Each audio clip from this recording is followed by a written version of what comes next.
Magandang hapon po mga ka-STL. Narito na po ang resulta ng STL Bataan para sa araw na to, second draw. January 27, 2025, araw ng Lunes. Naway ang mga natayaan nyo pong mga numero kanina ay manalo nawa ngayong hapong ito, 4 PM. Kaya't kunin nyo na po yung mga tickets. Narito na po ang resulta. Ang mga numerong nanalo sa STL Bataan ngayong hapong ito, January 27, 2025, 4 PM, second draw result, 16 at 21 in exact order.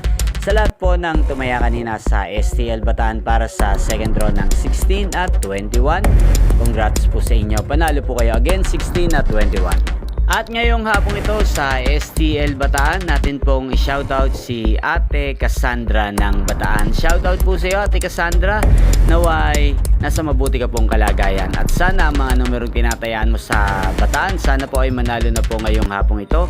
Gayon din sa lahat po ng mga taga Bataan dyan. Shoutout po sa inyo, naway nasa mabuti rin po sana kayong kalagayan. Inyo pong napanood ang resulta ng STL Bataan sa channel na to, Roderick Hernandez TV. Maraming salamat po sa patuloy niyo pong pagsuporta sa aking channel. Magkita-kita pong muli tayo mamayang 8 PM. Thank you for watching.